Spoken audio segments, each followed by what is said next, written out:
Hi everyone, welcome to IMA. हम लोगों ने आपके लिए रियल एनालिसिस का कोर्स स्टार्ट किया था फॉर DSSB टीजीटी। एंड हमने ये बात भी की थी कि ये जो कोर्स है ना सिर्फ टीजीटी के लिए होगा बल्कि कोई भी टीचिंग का एग्जाम हो जहाँ पर रियल एनालिसिस पूछा जाता है उसके लिए ये कोर्स काम का रहने वाला है। रियल एनालिसिस में ऑलरेडी हमारे 3 लेक्चर्स हो चुके हैं जिनमें हमने सेट थ्योरी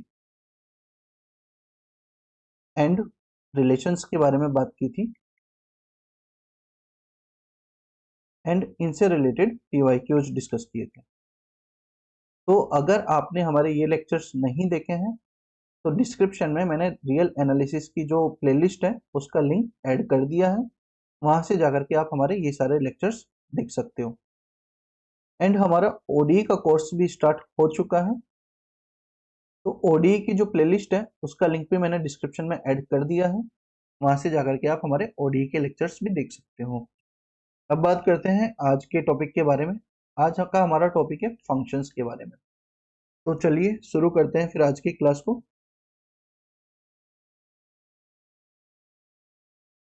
तो हम जानते हैं कि फंक्शन सबसे पहले होता क्या है, इसकी डेफिनेशन के बारे में हम लोग बात करते हैं।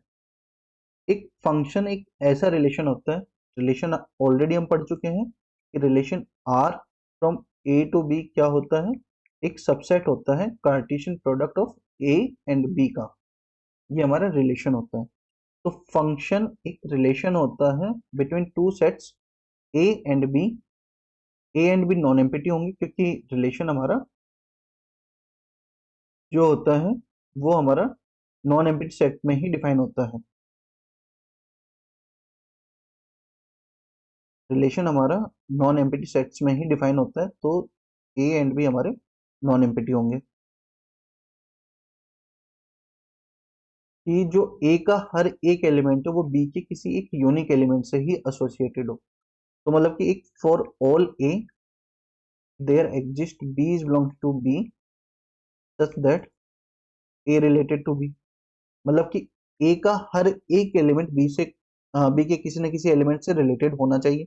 कोई भी एलिमेंट ए में ऐसा नहीं हो जो कि बी के किसी भी एलिमेंट से रिलेटेड ही नहीं हो।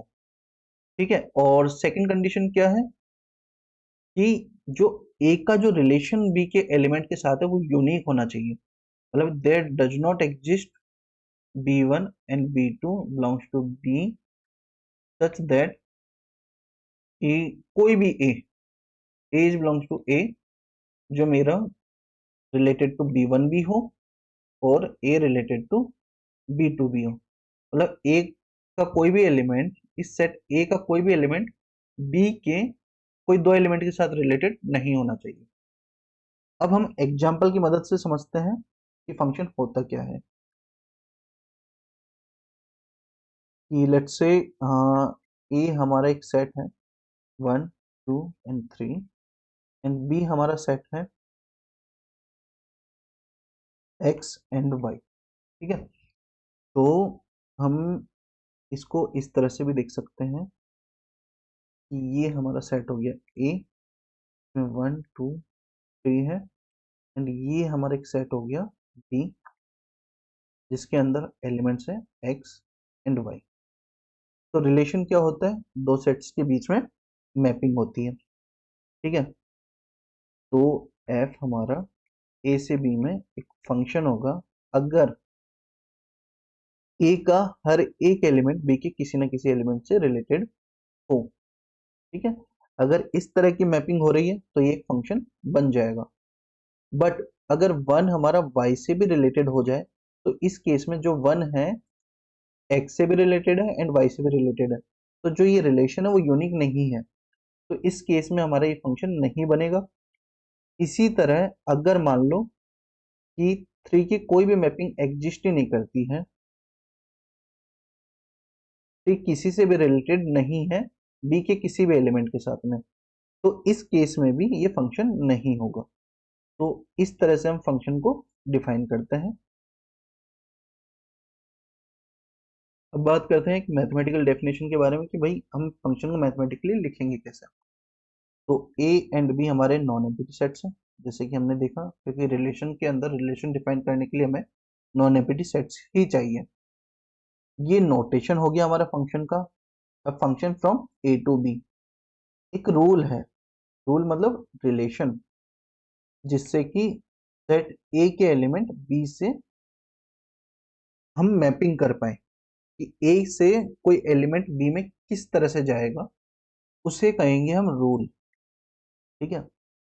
असाइन ईच एलिमेंट, मतलब कि for all x belongs to A के लिए unique element of f of A belongs to B, मतलब बी में किसी एक ही एलिमेंट से रिलेटेड होंगे, कोई भी दो एलिमेंट से रिलेटेड नहीं हो सकता। तो इस तरह से हम फंक्शन को डिफाइन करते हैं बेसिकली, कि एफ ए से बी में एक फंक्शन है होगा अगर for all A there exist b belongs to b such that f of a is equal to b, and second, for all a there does not exist b1 and b2 such that f of a is equal to b1 and f of a is equal to b2। यहाँ पर a क्या है हमारा, a belongs to a है। ठीक है, ये हमारा क्या है, वेरिएबल्स।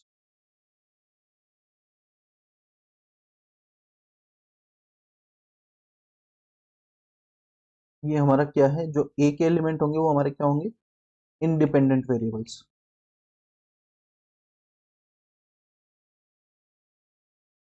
f क्या है हमारा, ये है रूल या फिर रिलेशन,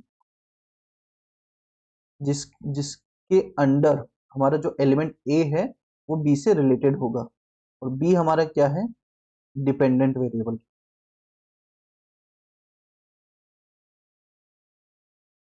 ये डिपेंडेंट क्यों है, क्योंकि इसकी वैल्यू जो है ए पर डिपेंड करती है, इसलिए इसे बोलेंगे डिपेंडेंट वेरिएबल। ठीक है, ये तो बात हो गई फंक्शन की डेफिनेशन की। अब बात करते हैं हम लोग कि अगर हमें कोई ग्राफ दिया हुआ है तो उससे हम कैसे पहचान सकते हैं कि वो हमारा फंक्शन होगा कि नहीं। तो सबसे पहले हम बात करते हैं ग्राफ ऑफ फंक्शन की, कि ग्राफ ऑफ फंक्शन होता क्या है।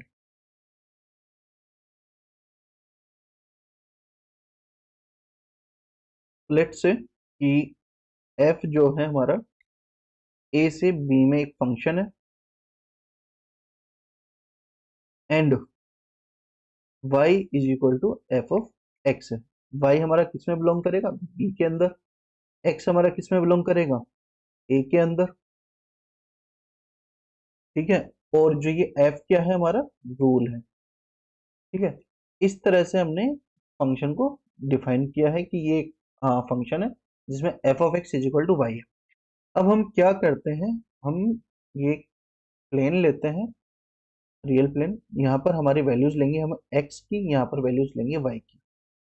ठीक है, तो लेट्स से कि इस एक्स की वैल्यू पर ये हमारा वाई की वैल्यू है, इस एक्स की वैल्यू पर ये हमारी वाई की वैल्यू है, इस एक्स की वैल्यू पर ये हमारी वाई, हाँ वाई की वैल्यू।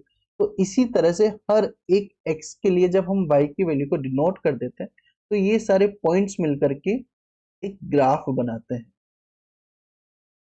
इसी को हम ग्राफ ऑफ फंक्शन बोलते हैं।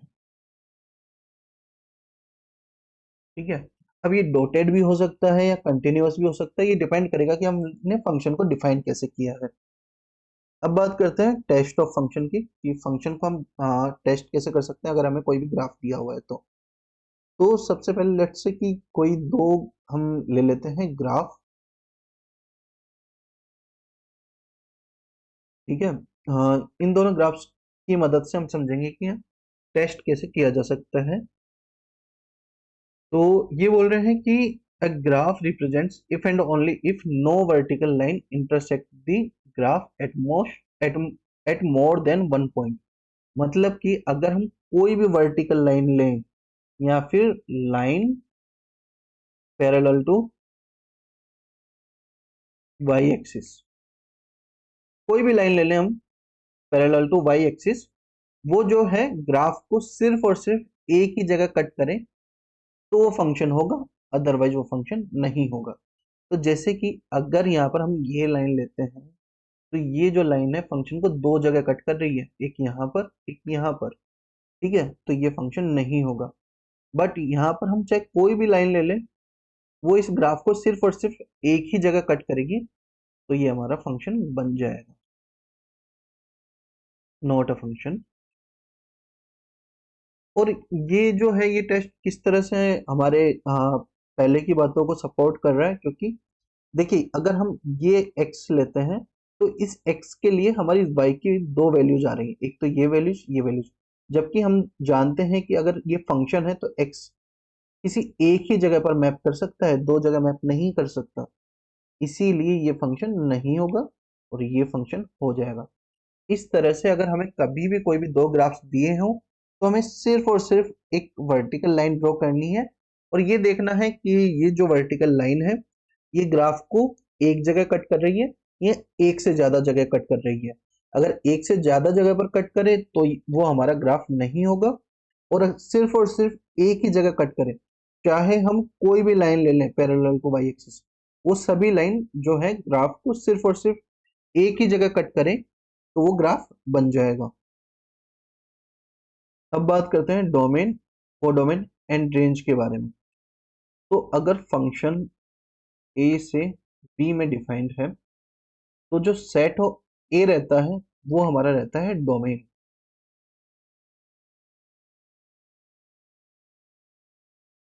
एंड जो सेट बी रहता है वो रहता है कोडोमेन।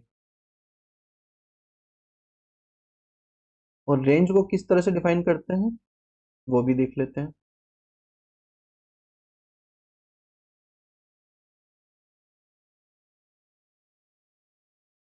रेंज ऑफ एफ हमारा कुछ इस तरह से डिफाइन किया जाता है। हाँ, ये हमारा सेट ऑफ बी ही होता है कि there exist some A such that F of A is equal to B, मतलब कि वो सारे एलिमेंट्स का सेट जो कि हमारे आउटपुट वैल्यूज आ रही हो, उसे बोलते हैं हम रेंज ऑफ एफ। ये हमारा सबसेट ऑफ बी ही होता है, मतलब कि कोडोमेन का ही सबसेट होता है।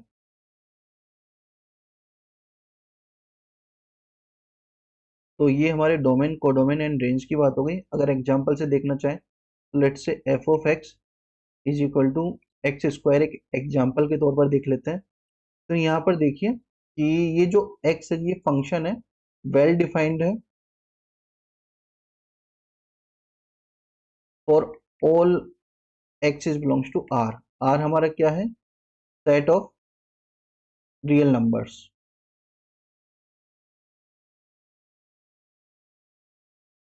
मैंने यहाँ पर वेल डिफाइंड क्यों यूज में लिया है? क्योंकि ये जो फंक्शन है आर की हर एक वैल्यू पर डिफाइंड है प्रॉपरली, मतलब कि किसी भी वैल्यू के लिए ये कोई दो आउटपुट नहीं देता है, और हर एक वैल्यू पर कुछ ना कुछ आउटपुट ये देता है, इसलिए ये फंक्शन हमारा वेल डिफाइंड है ऑन आर। अब देखते हैं कि f of x is equal to x square है, और ये देखिए इसका ग्राफ कुछ ऐसा नजर आता है। ठीक है, तो यहाँ पर डोमेन तो क्या हो जाएगा? वो सारी वैल्यूज, डोमेन तो हमारा वो सारी वैल्यूज हो जाएगा जो कि हमारा एक्स ले सकता है, तो डोमेन हमारा हो गया आर। को डोमेन भी हम आर बोल सकते हैं, क्योंकि एक्स की कोई भी वैल्यू हम रख लेते हैं, तो जो एक्स स्क्वायर है उसकी वैल्यू हमारी आर के बाहर नहीं जाएगी, तो कोडोमेन भी हमारा आर हो गया। रेंज क्या हो जाएगा हमारा? रेंज ऑफ एफ हमारा हो जाएगा y belongs to r such that f of x where f of x is equal to y where x is belongs to r। और प्रॉपरली हम इसको किस तरह से लिख सकते हैं? f of x such that x is belongs to r। ये हमारा हो जाएगा रेंज, रेंज ऑफ f को इस तरह से हम डिफाइन कर सकते हैं। ठीक है, अब बात करते हैं आगे की। अगर यहाँ पर प्रिसाइसली हम बात करें, तो ये देखिए कि ये जो एक्स स्क्वायर है जीरो पर जीरो होगा, एंड उसके अलावा हर एक वैल्यू पर ये बढ़ता चला जाएगा, इधर भी एंड इधर भी। अगर नेगेटिव साइड जाएंगे तो इस तरह बढ़ता चला जाएगा, एंड पॉजिटिव साइड जाएंगे तो इस तरह बढ़ता चला जाएगा। तो इस तरफ ये आगे जाकर के टेंस टू इन्फिनिटी होगा, एंड इस तरफ भी ये आगे जाकर के टेंस टू इन्फिनिटी होगा। ठीक है, तो ये जो हमारा सेट आएगा ये हमारा आ जाएगा 0 से इन्फिनिटी। ठीक है, तो ये हमारा हो जाएगा रेंज का सेट। अब बात करते हैं आगे की अलजेब्रा ऑफ फंक्शंस के बारे में। तो कोई दो फंक्शन हम कंसिडर कर लेते हैं, एफ ए से आर में, जी ए से आर में। हम लोग रियल एनालिसिस की बात कर रहे हैं, अभी हम लोग रियल एनालिसिस पढ़ रहे हैं। तो जहां कहीं पर भी हमारा कोई सेट होगा वो हमारा सबसेट होगा आर का, एंड जो हमारा डो हाँ जो हमारा को डोमेन होगा वो हमारा आर होगा। ठीक है, तो ये एक जनरल टर्मिनोलॉजी है कि हम अगर रियल एनालिसिस में बात करें तो जहां कहीं पर भी हमें सेट की बात करेगी वो सबसेट ऑफ आर ही होगा। ठीक है, तो यहाँ पर देखते हैं, ये कोई फंक्शन है एफ ए से आर में, ये कोई फंक्शन है जी ए से आर में। तो दो फंक्शंस का एडिशन कुछ इस तरह से डिफाइन होता है। अगर F of f plus g of x है तो उसे हम लिखते हैं F of x plus g of x. Similarly हम लोग डिफरेंस को डिफाइन करते हैं, f minus g of x को हम f of x minus g of x से डिफाइन करते हैं। F dot g of x को हम f of x dot g of x से डिफाइन करते हैं। F by g of x को हम f of x by g of x से डिफाइन करते हैं। G of x not equal to zero होना चाहिए, क्योंकि कभी भी कोई फाइनाइट वैल्यू के ऊपर फाइनाइट वैल्यू के नीचे अगर जीरो आ जाता है तो वो वेल डिफाइंड नहीं होता है, नॉट वेल डिफाइंड। तो ये सारी वैल्यूज पर ये जो फंक्शन है वो डिफाइन ही नहीं होगा। यहाँ पर एक चीज और है, स्केलर मल्टीप्लिकेशन।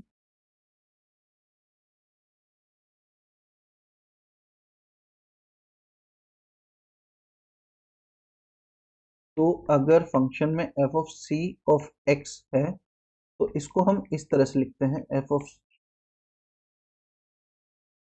नॉट, अगर ये कुछ इस तरह से है scalar multiplication of function c f of x, तो इसको हम लिखते हैं c dot f of x where c belongs to R है। ठीक है, तो इस तरह से हम स्केलर मल्टीप्लिकेशन ऑफ फंक्शन को डिफाइन करते हैं। और डोमेन ऑफ डेफिनेशन क्या होता है, यहाँ पर एक डेफिनेशन और बताते हैं, डोमेन ऑफ डेफिनेशन ये क्या होता है, शॉर्ट में बोलते हैं इसको D O D, for a function. तो यहाँ पर जैसा कि मैंने बोला कि हम लोग रियल में बात कर रहे हैं, तो कोई भी फंक्शन का डोमेन, कोडोमेन एंड रेंज जो होगा वो आर से ही बिलोंग करेगा। लेट्स से कि हमको एक फंक्शन तो दिया है बट इसका डोमेन, कोडोमेन और रेंज नहीं गिवन है, तो ये फंक्शन जहां कहीं पर भी वेल डिफाइंड होगा वो हमारा डोमेन हो जाएगा, और उसी को हम डोमेन ऑफ डेफिनेशन बोलेंगे, क्योंकि जरूरी नहीं है कि हर फंक्शन सभी जगह डिफाइन हो। फॉर एग्जाम्पल, अगर F of x is equal to X one by X है, तो इस केस में ये जो फंक्शन है X is not equal to zero के अलावा किसी भी जगह पर डिफाइन हो जाएगा, कि एक्स की वैल्यू जीरो नहीं हो सकती उसके अलावा पूरा की पूरा आर। मतलब कि हमारा जो डोमेन ऑफ डेफिनेशन हो जाएगा वो क्या हो जाएगा, आर माइनस जीरो। तो इस तरह से हम डोमेन ऑफ डेफिनेशन को डिफाइन करते हैं, कि जहां कहीं पर भी हमको फंक्शन का डोमेन नहीं गिवन है वहां पर हम उन सारी वैल्यूज ऑफ आर को ले लेते हैं जहां कहीं पर भी फंक्शन वेल डिफाइंड है, एंड उस कलेक्शन ऑफ सेट को हम बोलेंगे डोमेन ऑफ डेफिनेशन। अब बात करते हैं number of functions between two sets, कि भाई हमारे पास दो सेट हैं ए और बी। कार्डिनलिटी ऑफ ए क्या है हमारी, एम है, और कार्डिनलिटी ऑफ बी क्या है हमारी, एन है। तो ए से बी में कितने फंक्शंस पॉसिबल हैं, ठीक है, ये हम कैलकुलेट करने की कोशिश करते हैं।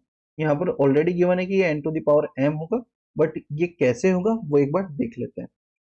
लेट्स से कि ये हमारा ए है, यहाँ पर हमारा A1 A2 and so on AN M element है और ये हमारा B है, जहां पर हमारे B1 B2 and BN N elements हैं। ठीक है, तो जो हमारा A1 है वो B1 B2 BN किसी भी एक एलिमेंट के ऊपर जा सकता है। ठीक है, सिमिलरली A2 हमारा B1 B2 BN किसी भी एक एलिमेंट के ऊपर जा सकता है। ओके, सिमिलरली ये सारे एलिमेंट हमारे यहाँ पर किसी एक एलिमेंट के साथ ही मैपिंग, इन एलिमेंट्स के साथ मैपिंग कर सकते हैं। ठीक है, तो हम देखते हैं कि A1 के पास कितनी चॉइसेस हैं। A1 के पास हमारे पास n चॉइसेस हैं। ठीक है, A2 के पास हमारे पास कितनी चॉइसेस हैं, A2 के पास भी हमारे पास n चॉइसेस हैं। सिमिलरली AM के पास हमारे पास कितनी चॉइसेस हैं, n चॉइसेस हैं, क्योंकि ये सारे एलिमेंट इन सारे किसी भी एलिमेंट के ऊपर जा सकते हैं। ये भी किसी भी एक एलिमेंट के ऊपर जा सकता है, ये भी किसी भी एक एलिमेंट के ऊपर जा सकता है। तो हम चॉइसेस के बारे में बात कर रहे हैं कि इनके पास कितनी कितनी पॉसिबल चॉइसेस हैं। ठीक है, तो ये हमारा क्या आ जाएगा, n to the power m, क्योंकि हर एक A1 के लिए हमारे पास n चॉइसेस है। तो इस तरह से हम कैलकुलेट करते हैं नंबर ऑफ फंक्शंस। आपके एग्जाम में काफी बार डायरेक्ट क्वेश्चन पूछा जाता है, दो सेट की कार्डिनलिटी वो दे देते हैं एंड नंबर ऑफ फंक्शंस पूछे जाते हैं, तो आपको सिर्फ फॉर्मूले में वैल्यूज पुट करनी है और आंसर निकाल लेना है। अब बात करते हैं टाइप्स ऑफ फंक्शंस के बारे में। सबसे पहला है हमारा इंजेक्टिव फंक्शन, जिसे हम वन वन फंक्शन भी बोलते हैं। ठीक है, तो कोई भी ऐसा फंक्शन जिसमें एक की कोई दो वैल्यूज जो हैं, कोई भी दो एलिमेंट हैं, वो किसी एक सिंगल एलिमेंट पर मैप नहीं करने चाहिए बी के। तो उस केस में हम फंक्शन को बोलेंगे वन वन फंक्शन। तो मैथमेटिकली हम किस तरह से इसको लिख सकते हैं, अगर कोई भी दो वैल्यूज x1 और x2 के लिए अगर फंक्शन बराबर आ रहा है, आउटपुट बराबर आ रहा है, तो वो दोनों वैल्यूज सेम ही होंगी। ठीक है, अगर x1 is not equal to x2 है, this implies f of x1 is not equal to f of x2 for all x1 x2 belongs to t। कोई भी दो वैल्यूज का आउटपुट सेम नहीं हो सकता, उस केस में हम बोलेंगे फंक्शन इज इंजेक्टिव। ठीक है, अब देखते हैं कि number of one one functions कितने पॉसिबल है। ये देखिए, अगेन हम a को ले लेते हैं इस तरह से, a1 a2 and am, b को इस तरह से ले लेते हैं, b1 b2 एंड bn। तो अब देखिए A1 के पास सारी की सारी n चॉइसेस अवेलेबल हैं, तो यहाँ पर n चॉइसेस होंगी। ठीक है, A2 के पास कितनी चॉइसेस होंगी, n-1, क्योंकि जहां कहीं पर भी A1 ने मैप किया है वहां पर अब A2 नहीं जा सकता, क्योंकि फंक्शन हमारा वन वन है, अदरवाइज फंक्शन वन वन नहीं होगा। सिमिलरली हम ऑन करेंगे, तो जो हमारा लास्ट वाला ए एम है उसके लिए कितनी चॉइसेस होंगी, n-m-1 चॉइसेस। इस तरह से हम कैलकुलेट करते हैं number of one one function. हाँ, तो number of one one function हमारा बराबर होता है परमुटेशन ऑफ n m के, जिसको हम इस तरह से भी डिनोट करते हैं। तो यहाँ देखिए कि जो a1 है वो हमारा, उसके पास हमारे पास n चॉइसेस है, a2 के पास भी हमारे पास n-1 चॉइसेस है, am के पास में हमारे पास n-m-1 चॉइसेस है। बट अगर a की कार्डिनलिटी हमारी बड़ी हो जाए n से, तो उस केस में am के पास आते आते तो हमारे पास चॉइसेस ही नहीं बचेंगी। इसको हम इस तरह से देख सकते हैं, 1 2 एंड 3, यहाँ पर हमारे पास x एंड y है, तो 1 को x करवा दिया, 1 को मैप करा दिया x पर एंड 2 को करा दिया y के ऊपर, तब फिर 3 के पास कोई चॉइसेस ही नहीं होंगी, तो इस केस में ये फंक्शन ही नहीं बनेगा। ठीक है, तो इसलिए यहाँ पर वन वन फंक्शन पॉसिबल नहीं है। फंक्शन तो पॉसिबल है कि हमने 3 को y पर मैप करा दिया, बट इन दैट केस ये वन वन फंक्शन नहीं बनेगा। तो इसलिए यहाँ पर हमेशा n की value greater equal to m होनी चाहिए। अगर n is less than m है तो उस केस में हमारे पास टोटल 0 इंजेक्टिव फंक्शन बनेंगे। ठीक है, ये काफी इंपॉर्टेंट बात है, इस बात को हमेशा ध्यान रखिएगा। अब बात करते हैं मैनी वन फंक्शन के बारे में। Many one function nothing but कि अगर x1 और x2 कोई है, दो एलिमेंट है जो कि बराबर नहीं है, वो सेम जगह पर मैप कर जाए, मतलब उनका आउटपुट सेम हो जाए, तो उसे कहेंगे मैनी वन फंक्शन। ठीक है, और मैनी वन फंक्शन की काउंटिंग कितनी होगी? Total number of function, total minus injective, क्योंकि ये सारे तो इंजेक्टिव है और हमारे तो ये मैनी वन फंक्शन काउंट करने हैं, तो टोटल माइनस अगर इंजेक्टिव करेंगे तो हमें मैनी वन फंक्शंस की काउंटिंग मिल जाएगी। तो इस तरह से कुछ हम मैनी वन फंक्शन को डिफाइन करते हैं। ये सारी चीजें काफी इजी इजी हैं। आगे जाकर के जब हम डिफरेंट एग्जांपल्स देखेंगे फंक्शन के, तो वहां पर हम लोग बात कर रहे होंगे कि कौन सा फंक्शन हमारा इंजेक्टिव है, कौन सा मैनी वन है, कौन सा ऑन टू है, and so on and so on. ठीक है, अब बात करते हैं ऑन टू फंक्शन के बारे में कि ऑन टू फंक्शन क्या होता है। तो अगर ए कोई ये सेट है और बी कोई ये सेट है, तो बी के हर एक एलिमेंट के लिए ए के अंदर कोई ना कोई प्री इमेज होनी ही होनी चाहिए। बी के हर एक एलिमेंट के यहाँ पर प्री इमेज होनी चाहिए। अगर किसी एक एलिमेंट के लिए भी प्री इमेज नहीं है तो वो ऑन टू फंक्शन नहीं होगा। फंक्शन पॉसिबल है बट वो ऑन टू फंक्शन नहीं होगा। ठीक है, यहाँ पर भी वही लिखा है, for all Y belongs to B there exist X is belongs to A such that F of x is equal to Y. मतलब कि हर एक वाई के लिए ए के अंदर कोई ना कोई प्री इमेज होनी चाहिए, तो हम कहेंगे फंक्शन हमारा ऑन टू फंक्शन है। Number of onto function क्या होता है वो भी देख लेते हैं।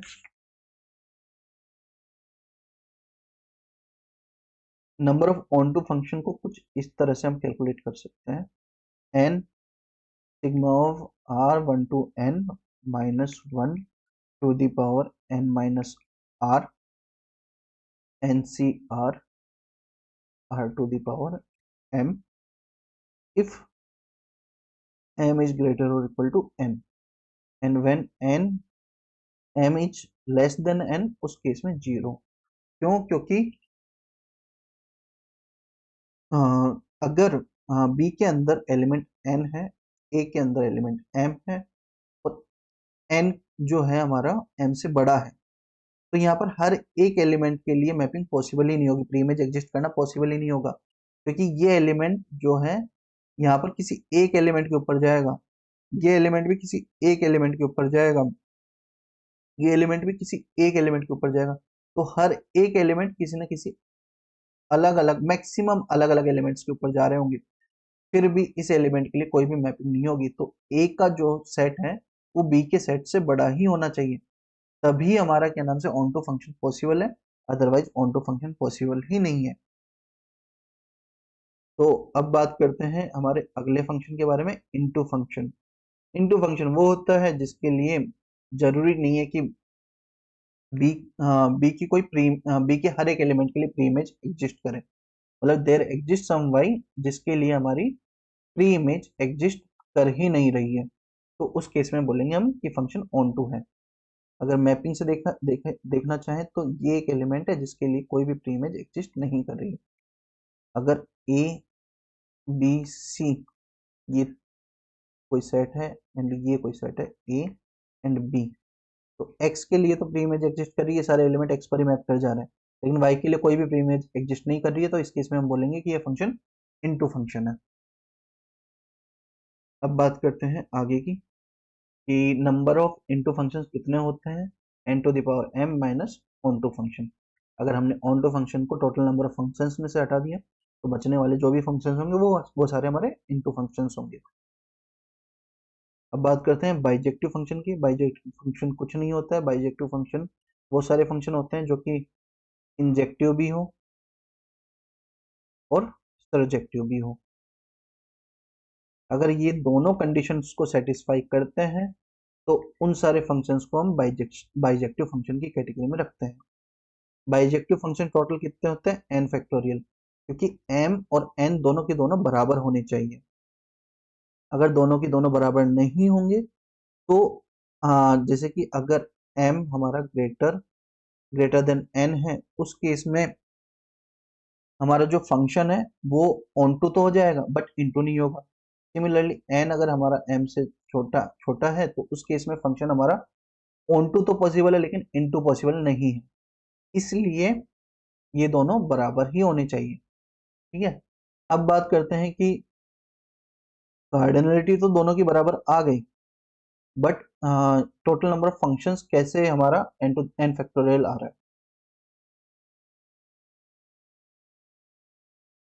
तो a1 के पास कितने ऑप्शंस है, हमारे पास टोटल n ऑप्शंस है। a2 के पास कितने ऑप्शन होंगे, हमारे पास n-1। क्यों, क्योंकि ये इंजेक्टिव फंक्शन भी है, तो a1 ने जहां पर मैप किया है वहां पर a2 मैप नहीं कर सकते। तो n, n-1 and so on, an के पास हमारी कितनी चॉइसेस रहेंगी, n-n। ठीक है, इस तरह से हम देख पाएंगे n-1, इस तरह से हम देख पाएंगे कि ये टोटल हमारा n फैक्टोरियल ही बन जाएगा। ठीक है, इस तरह से हम बाइजेक्टिव फंक्शन की काउंटिंग देखते हैं। काफी बार एग्जाम में पूछा गया है total number of bijective functions के बारे में, टू डिफरेंट सेट्स के बीच में, तो वहां पर आपको बस ये डायरेक्ट फॉर्मूला इंसर्ट करना है और आपका आंसर आ जाएगा। ठीक है, अब बात करते हैं समरी ऑफ फंक्शन। यहाँ पर हमने हर एक फंक्शंस की काउंटिंग लिख रखी है, तो यहाँ से आप वो सारी चीजें देख पाएंगे। अब बात करते हैं एल्जेब्रिक फंक्शन क्या होता है। A function consisting of finite number of terms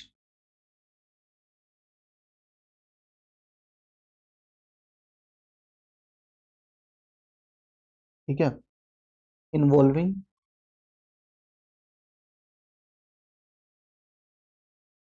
powers and roots of independent variable।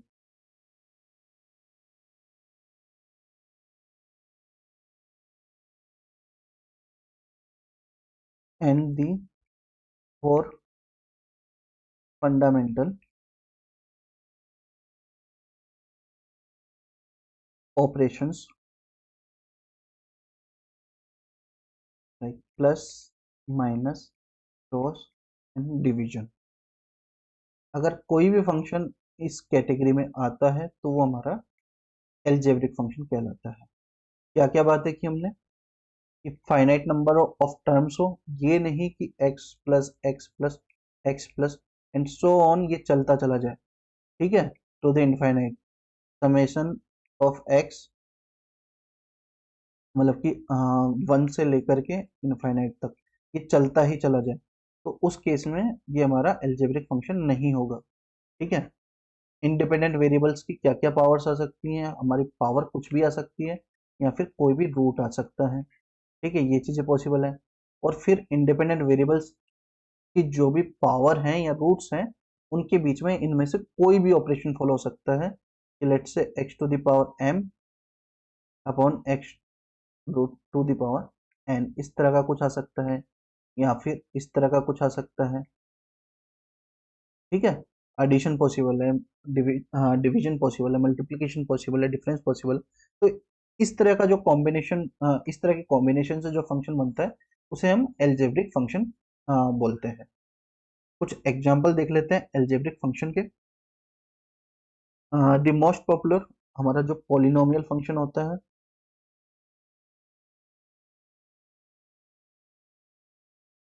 वो हमारा एल्जेब्रिक फंक्शन ही होता है।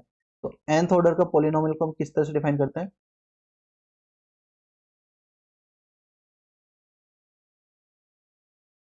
उसको हम कुछ इस तरह से लिखते हैं, F of X equal to A naught X to the power n, A one X to the power n-1 plus so on A N X to the power 0। या फिर इसको हम लिखते ही नहीं है, ये कांस्टेंट टर्म हो गई हमारी। ठीक है, जहां पर हमारा a naught is not equal to 0 है, अदरवाइज ए नॉट हमारा 0 के बराबर हो जाएगा तो फिर ये एन ऑर्डर का पॉलिनोमियल बचेगा ही नहीं, और सारे के सारे जो ए आईज हैं वो हमारे कांस्टेंट है। तो कुछ इस तरह से हम nth ऑर्डर के पॉलिनोमियल को डिफाइन करते हैं। यहाँ पर भी देखिए आप सारी की सारी जो टर्म्स है वो फाइनाइट है, जो इंडिपेंडेंट वेरिएबल है उसकी कुछ ना कुछ पावर्स इन्वॉल्व है। तो इस तरह के फंक्शन को हम एल्जेब्रिक फंक्शन बोलते हैं। अब बात करते हैं रेशनल फंक्शन के बारे में।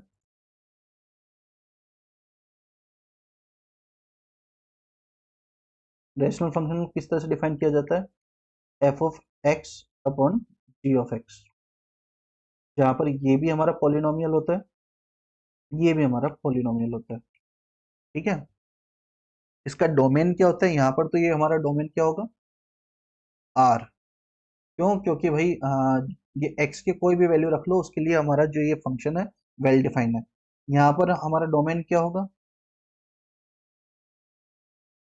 वो होगा हमारा R minus zeros of G of X. क्यों? क्योंकि जहां कहीं पर भी ये हमारा जी ऑफ एक्स जीरो आ जाएगा वहां पर ये फंक्शन हमारा वेल डिफाइंड नहीं होगा। तो इसको हम किस तरह से लिख सकते हैं? R minus X such that g of x is belongs to r such that g of x is equal to 0। कुछ इस तरह से हम इसके डोमेन को लिख रहे होंगे। तो इन जनरल हम यही दो टाइप के रैशनल फंक्शंस देखते हैं।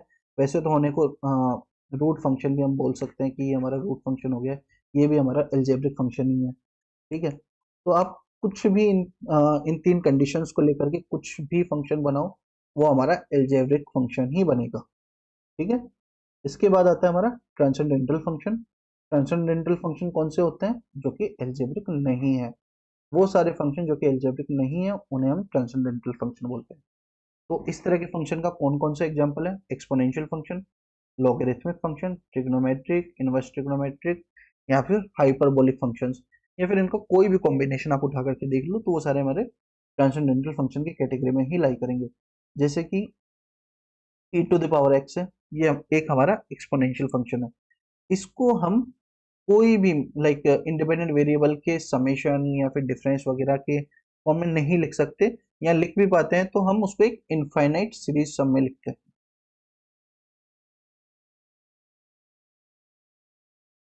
इनफाइनाइट सीरीज सम के फॉर्म में हम लिख पाते हैं।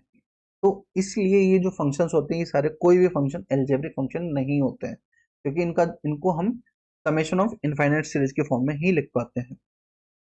तो आज की क्लास में हम लोग यही सारी डिस्कस करनी थी, सारी की सारी चीजें हमें।